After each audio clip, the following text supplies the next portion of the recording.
Hi, I'm Emma. I'm a wife and mom of two kids, and we are on a mission to become debt free. Having debt is stressful and overwhelming and exhausting. And if you've watched my last videos, you know how much debt we owe, how we got here, and our emotional reason why we want to pay it off. If you haven't seen the videos, you can click in the link on the screen to check them out. Links will also be in the description box below. So I want out of debt as fast as possible. And we have been researching different ways to approach our debt. And I found a lot of different ways. Today, I want to walk through 12 different debt payoff strategies that you can use to tackle your debt. I'll explain how each one works, the pros and cons, and which strategy we personally chose for our journey. So there's lots of ways to pay off debt. And the best strategy depends on your financial situation, your personality, and your goals. I am going to try to break these down quickly, one by one, giving you a snapshot of each. If you would like more information, you can easily look them up by the title that they're called. So we have the debt snowball, the debt avalanche, the debt tsunami, the hybrid snowball and avalanche combined, the debt fireball, the highest minimum payment first, balance transfer strategy, debt consolidation, cash flow method, debt lasso, 50-30-20, budget with extra payments, and then velocity banking. All right, so we're going to start with the debt snowball. The debt snowball method focuses on paying off the smallest balance first while making minimum payments on everything else. Once that smallest debt is gone, you roll that payment into the next smallest balance. It's about gaining momentum. This helped us become almost debt free right before my son was born and allowed us to have 6 months of savings when he arrived. It's a great way to see those quick wins and stay emotionally invested in the process. I highly recommend it to anyone, but especially anyone who gets discouraged easily or who has lots of little debts they need to clear up. So there's quick wins and good motivation. It's easy to stick with, but the cons are that it can cost you more in interest and it ignores those interest rates. So the next one is a debt avalanche. The debt avalanche is similar. You take all of your debt together, put it in a big list, but you sort it by interest rates instead of what you owe. So this method focuses on paying off the highest interest rates first to save the most money in the long run. The pros are it saves the most money on interest, it's more financially efficient, but it can take longer to see progress. If you have a really big debt of $20,000 with a high interest, it's going to take a long time before you really kind of see that number come down enough that makes you really excited. So that leads to less motivation if the big debts can take a while. The next one is debt tsunami. The debt tsunami method focuses on the emotional impact of debt. You pay the debt that stresses you out the most first, regardless of the size or the interest rate. This can help reduce anxiety, keep you motivated, might not be the best financially, and the higher interest debts may linger a little bit. So this can be a good one though, because if you have a debt that you have a bad memory to, or it's just been sticking around and you just want it out of there, that is going to give you a lot of motivation to get that paid off. The hybrid approach combines the debt snowball and the debt avalanche. You start off by paying a few small debts for motivation. Then, when you have a little more momentum and a little more cash flow from paying off those debts, you switch to the higher interest debts to help save money with interest. The pros are it's best of both worlds. There's motivation and interest savings, but it can require discipline to switch strategies. And it's not as simple as just using one method alone. All right, now we have the debt fireball. The debt fireball method categorizes debt as either good or bad. So, bad is the high interest consumer debts, your credit cards, or good, low interest student loans and mortgages. You aggressively pay off that bad debt while making minimum payments on the good debt. Pro is that it eliminates harmful debt faster, saves you money on interest, but it can require discipline to separate the good and bad debt types, and it may take you longer to pay off your total debt. However, there is a lot of motivation on this one, and it is very similar to the Dave Ramsey method, where he does separate out your credit card debt, your Sally Mae student loan debt, and then your mortgage debt.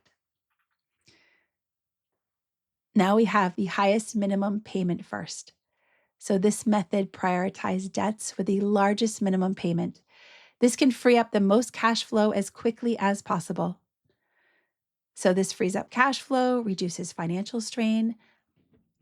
It might not save you the most in interest, right? Your highest minimum payment might have kind of an in the middle interest rate or a low interest rate. It could also leave high interest debts longer to pay off last.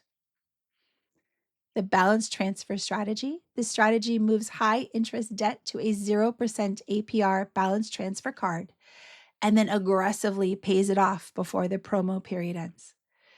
This eliminates interest temporarily, helps pay debts off faster, but balance transfer fees may apply and it could require discipline to avoid any new debt. Now we have debt consolidation. Debt consolidation involves taking out a new loan to pay off multiple debts. It simplifies payments into one lower interest loan. So it's good. It can simplify payments and it can reduce your interest rate, but it can also extend your repayment time, and it requires really good credit to qualify. Cash flow method. This approach prioritizes debts that free up the most cash flow, reducing monthly expenses quickly. So it makes finances easier, but it might not save up the most on interest. You might want to pay off a small debt first and then a medium debt because it would give you a bigger monthly payment back in your budget, and then you might switch to something else. All right, we have the debt lasso method. This method involves consolidating high interest debts into a single lower interest account and making large payments to eliminate it quickly. Pros of this are it helps pay off debt faster, reduces interest, and keeps payments organized. However, it does require discipline, may not be an option for bad credit, and there's potential transfer fees. Okay, now we come to the 50-30-20 budget with extra payments. This budget method allocates 50% to needs, so half of your paycheck goes to needs, 30% to things you want, and 20% to debt and savings. You can tweak it to pay off debt faster. This is kind of where you want to be if you're in good financial shape. Doing this method allows you to balance finances well, ensures steady debt payments, and helps develop long-term financial habits. However, it might not be aggressive enough for large debts. It can require budget discipline. You have to have the right percentages, and you may need adjustments for higher debt loads. Also, if you're like us, 20% of your income to debt would do nothing, right? It wouldn't even pay the minimum payments. So this one works for people in much better standing than I am at currently. Now we have velocity banking. Velocity banking is one I've never heard of. Someone in the comments mentioned it, so I figured I would check it out. It uses a HELOC, which is a loan against your home, or a credit card as your checking account to reduce interest faster, and it requires careful tracking. So the positives, it can reduce interest faster, it works for disciplined budgets, and it can improve your cash flow. But it does require taking out a loan, and it's a loan against your home. So if you are not paying it off, you could lose your house. It's complicated and time consuming. You have to take out money. You put your entire paycheck into the HELOC. It's a little confusing, and it can be risky if your income fluctuates. There's a lot of different strategies. So which debt payoff strategy is best? Well, it depends upon your situation. The important thing is to choose the method that works with your budget and your mindset. Do you like quick wins? Do you like saving on interest? Do you want to reduce stress? What are you looking for? For us, We are using a mix of the debt snowball, the debt avalanche, the debt tsunami, and freeing up big minimum payments. This makes the most sense for us. We started with the debt snowball method, and since November, we've paid off 3 credit cards. We went from 9 credit cards to 6. That's a big win. This has freed up a few $100s each month to give us breathing room and allow us to come closer to being able to live within our paycheck for each month. We are now moving to attack the debts with the highest interest first, because that will allow us to become out of debt faster. So we started with the debt snowball, and now we're in the debt avalanche. Plus debt 2, that hurts my stomach. The minimum payments are only a few dollars more than the interest charges. So I feel like this one never changes, and I want it gone. Debt 1 and Debt 2 will free up $500 a month in just their minimum payments that we can then funnel toward the other debts, allowing us to pay them off even faster and giving us more breathing room. I love that there are so many methods so you can find the right approach that best fits your own needs. If you are out of debt, please let me know in the comments, what method did you use? If you are currently in debt, what method are you using now? Or what method do you think you might switch to?